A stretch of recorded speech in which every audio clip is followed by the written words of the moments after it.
What happened in Nepal when we were there, you cannot prepare for that. That was something we had never experienced. The entire building started to shake. And within a couple of seconds, we were literally racing out of the door. And we were lucky. We hid under a kind of an overhang.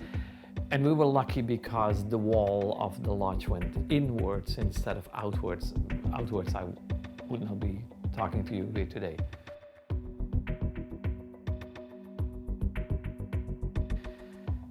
And when we came home, of course, the earthquake story took completely over from the story that we were covering there. Nick, what took you to Nepal in the first place? We were working for the Duncan Rotary. I volunteered my time for the Duncan Rotary to do two projects. Let me tell you first something about Kathmandu. Kathmandu is an incredible city. The noise, there's constantly traffic, people blowing their horns. It's a mixture of rickshaws and motorcycles and cars. There's really no rules there. Everybody just do whatever they want to do. They fill the whole entire road up. The Pashupatinath area, and I hope I pronounced that right, is a cremation place where people get cremated in the open air. So you can just watch this from the other side of the river. The river is very dirty because what happened after they have cremated the bodies, everything is pushed into the river.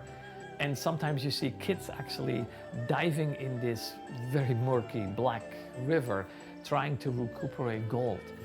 It's a fascinating place to watch, like it's incredible. And then a little bit away from them is all these self-proclaimed holy men sitting there.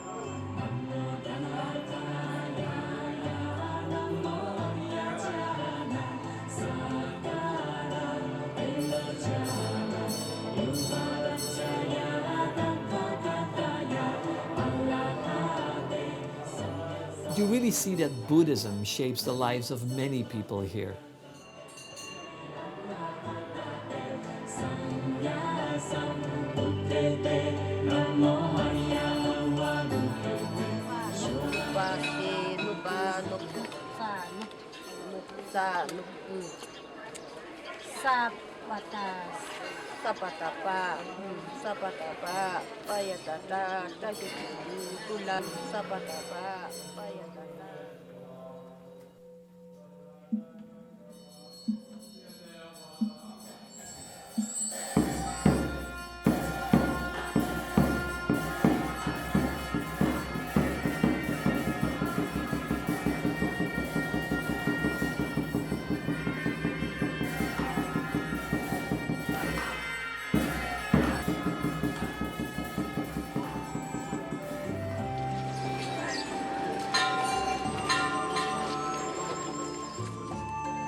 Your film reveals so much more about the beauty of the area than words could say.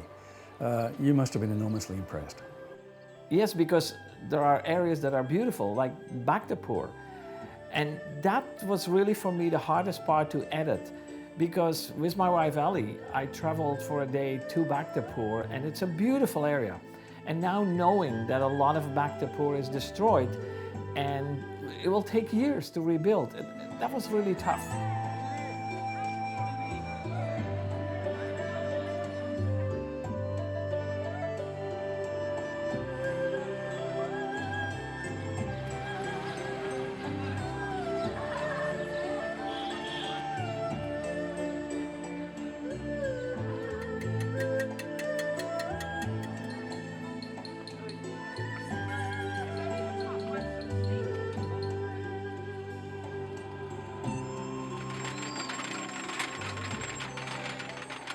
We were there to film two projects. The first one was in Kathmandu and in Pokhara, where we followed Susan Marshall from the Nepal Educational Fund.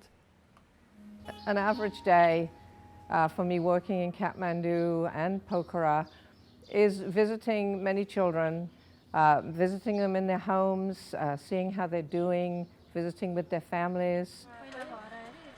We've sponsored this family since, I think, 2006. Six children. Six children.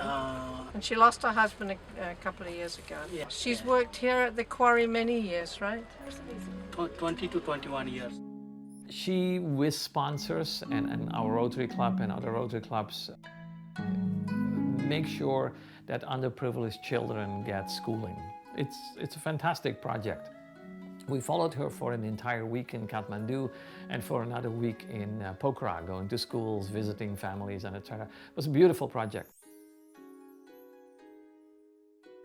We visited many families, and the families live there in tin shacks. One bedroom that they share with 6 people. You know, the poverty is incredible. And still, these people make time for you to entertain you. It's really remarkable.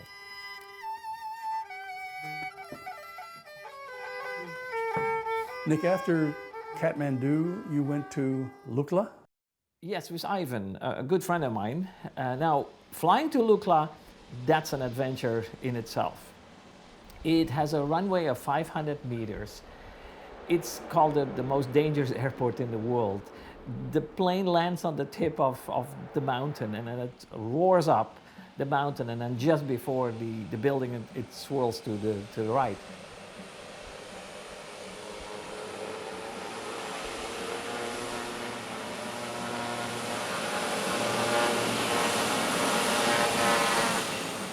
Then from there on, there is no traffic. There is absolutely no motorized traffic, no motorcycles, no cars, nothing. Everything has to be done by donkeys or yaks on the higher elevation, or walking in our case. From Lukla to Namche Bazaar is about a 2-day walk. You have to take it easy because you're already at 3,000 meters and going up to 3,800 meters. But the trip is beautiful. It's gradually going up and up and up.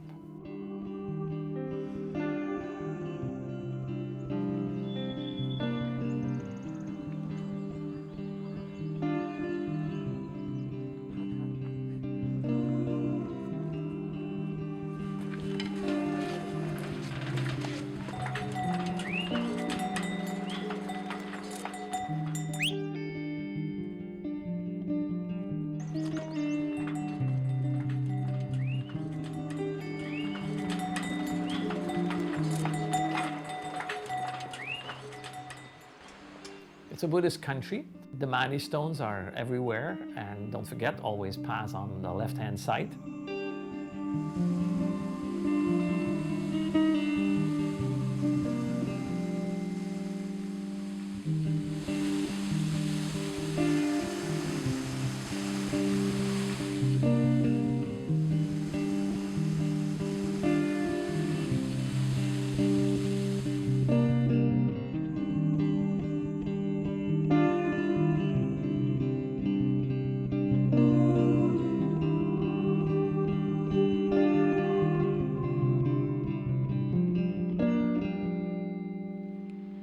On the second day, we had to climb to Namche, and that's quite a climb. Charlotte Austin, a guide from the US, had joined us with our Nepalese guide, Kumar. And so together we climbed to Namche. And one of the things you have to do when you do these treks in the Himalayas, you have to take it very, very slow.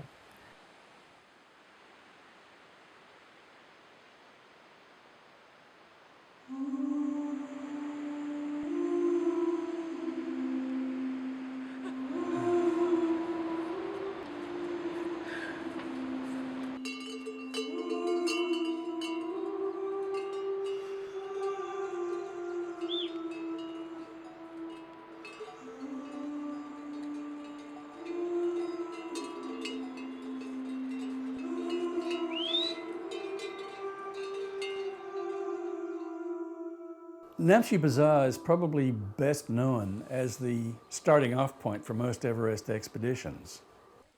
Yes, but most important for the region is their Friday and Saturday market. People from all over the region walk for hours to get their supplies at this market. Everything is brought in by donkeys from Lukla, and this is their chance to buy supplies.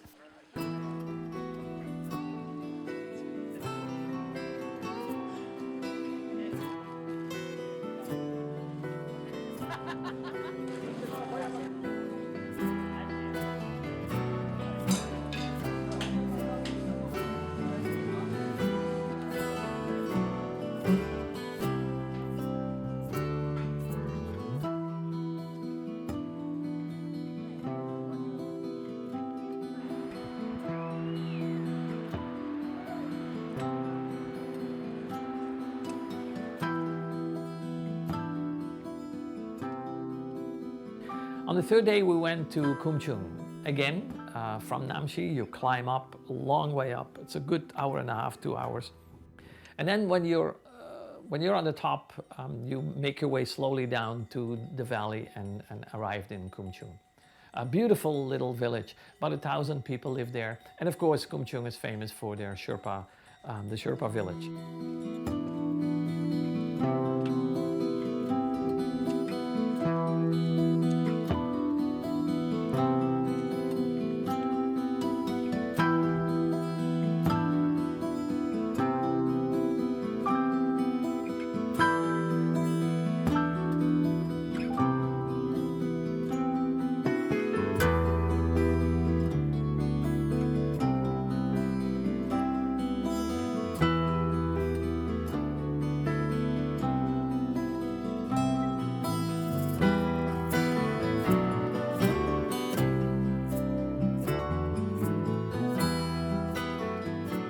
Kumchung is a beautiful village. It's in a valley surrounded by spectacular peaks. Walking to Kumchung, you really see how people live here. All the building supplies have to be brought in by donkeys or people. You see people here that carry 125 kilos of wood on their backs, all the way from Lukla Airport. Kumchung was the location for the second Rotary project, wasn't it? Yes, we were in Kumchung to follow dentist Dr. Jeff Phillips from Bainbridge Island. Because of his climbing background, he felt that after 16 Sherpas died in an avalanche on Mount Everest in 2014, that he would like to help the people in Kumchung. So with the help of the Rotary Club in Duncan on Vancouver Island and a lot of his own funding, he did free dental work for the villagers in Kumchung. The people were lined up for hours. It was a great project to film. We decided to focus on supporting the Sherpa community in Kumchung, inviting smaller Sherpa villages on different days to come to our clinic, which was in the first Hillary School that Edmund Hillary sponsored after his 1953 first summit of Everest. Because of the experience of the last 2 years, I knew that we wanted a dental group of about 8 people, which would include someone on the outside of the door, someone on the inside of the door to control the noise and the number of people. The third-year dental student was Nima Sherpa, who grew up in Kumchung and was just marvelous. We saw him. No, he doesn't pull out. Maybe it's a gas. She got the flavor of what we were doing to her village. She really enjoyed the flavor of the volunteerism, and I suspect she would be a great ally in the future. This is a nice story to tell. We were invited to the home of Kanji Sherpa that lives in a very modest home. Everything is useful. Even yak dung provides heat.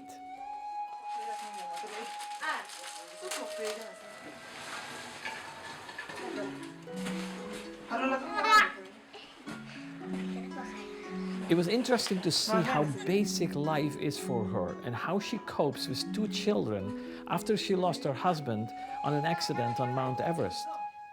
Any assistance with the daily cost, especially dental work, is highly appreciated.